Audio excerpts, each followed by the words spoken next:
Nipah नगर में ward क्रमांक 3, 6, 11, 17 और 20 के एक पार्षद और 4 पार्षद प्रतिनिधियों ने नगर पालिका परिषद के पूर्व सीएमओ सिकरवार और पूर्व सीएमओ शैलेंद्र सिंह चौहान एवं वर्तमान अध्यक्ष श्रीमती भारती विनोद पाटिल पर भ्रष्टाचार का गंभीर आरोप लगाया है। मनमाने तरीके से कार्य किए जाने का भी आरोप है, जिसकी शिकायत पार्षदों ने 6 बिंदुओं में किया है, किंतु उस पर कोई कार्रवाई नहीं हुई। पूर्व सीएमओ शैलेंद्र सिंह चौहान के ट्रांसफर के बाद उन्होंने लगभग 50 से 55 लाख का भुगतान किया, जिसकी जानकारी किसी को नहीं है। एक ठेकेदार रमेश पाटीदार, जिनका रोड का पंचनामा बनाया गया, जिसमें लिखा गया कि रोड की गुणवत्ता खराब है। 1 महीने बाद ही रोड का 19 लाख का भुगतान पूर्व सीएमओ शैलेंद्र चौहान के ट्रांसफर होते ही किया गया, जिसका पेमेंट शैलेंद्र सिंह चौहान ने किया था। नगर पालिका में कुछ फाइलें जलाई गई हैं, जो ठेकेदार उनको कमीशन नहीं दे रहे थे। ज्यादातर नगर पालिका में कमीशन के आधार पर काम चल रहा है, कई काम तो 50% कमीशन पर भी हो रहा है। उन्हीं ठेकेदारों को काम दिया जा रहा है जो ज्यादा कमीशन दे रहे थे। आगामी समय में ये भी जल्द उजागर होगा। पार्षदों ने पीआईसी की सहमति के बिना किए गए भुगतानों की उच्च स्तरीय जांच की मांग उठाई है। यही नहीं, जांच न होने की स्थिति में पार्षदों द्वारा अर्धनग्न होकर प्रदर्शन करने की चेतावनी भी दी गई है। सीएमओ जो शैलेंद्र सिंह चौहान जी है, इनके ऊपर जो मैंने आरोप लगाए, जिसका मैंने भोपाल और इंदौर उप सचिव जी को भेजा हुआ था, लेकिन आज की तारीख तक मुझे इसका जवाब नहीं मिला, जिसकी वजह से मुझे आप लोगों का सहारा लेना पड़ रहा है।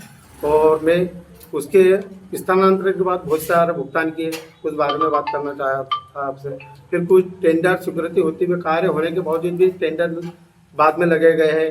कुछ ऐसे बहुत से काम है जो न होते हुए भी उन्होंने करा दिए हैं, ठीक है। और कुछ अच्छे काम हो गए हैं, जिन ठेकेदारों के जानबूझ के फाइल घुमा दी गई है या जला दी गई है, या उनका काम किसी आपसी विवाद के चलते उन ठेकेदारों को भुगतान नहीं किया गया, ऐसे भी बहुत सी चीज़ें हुई है।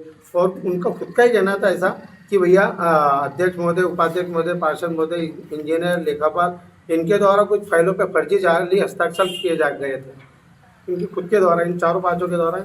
इनका खुद का कहना था ऐसा। तो वो फाइल पे अगर हस्ताक्षर जारी किए गए थे तो वो फाइल कहाँ है? चौहान जब थे यहाँ पर तो उनके द्वारा ई रिक्शा वाहन खरीदे गए थे, और उनके द्वारा ये भी कहा गया था कि भ्रष्टाचार को रोककर, जैसे 5,20,000 में जो ई रिक्शा वाहन पहले पूर्व सीएम ने, जो सिकरवार जी ने जो रेट तय किया था उसको कम करते हुए उन्होंने 3,20,000 में लगभग खरीदे। और आपने अगर कम रेट में अगर रिक्शा वाहन खरीदे हैं तो ये रिक्शा वाहन आज तक चल क्यों नहीं पा रहे? वो ये रिक्शा वाहन आज भी क्यों खड़े हैं? वो 6 महीने भी नहीं चल पाए, 6 महीने तक वाहन खड़े और बढ़ते जा रहे हैं, है ना। और ऐसे ही वैक्यूम मशीन हमने खरीदी है, तो वो वैक्यूम मशीन आधा घंटा चलती तो 4 लीटर डीजल फेंक देती है बाहर। मतलब इतनी घटिया क्वालिटी की भ्रष्टाचार। ट्रांसफर तो हुआ था उनका, पर वो लेटर नहीं आया था, सिर्फ मौखिक था कि भाई ट्रांसफर हुआ है, पर हमारे पास वो लेटर नहीं आया था। और लेटर आने के बाद उनको लेटर आने के बाद कोई पेमेंट नहीं हुआ है। लेटर आने के पहले पेमेंट हुआ था। और ये जो रोड की बात है पाटीदार की, उस रोड का पैसा काटा गया है, जो पेमेंट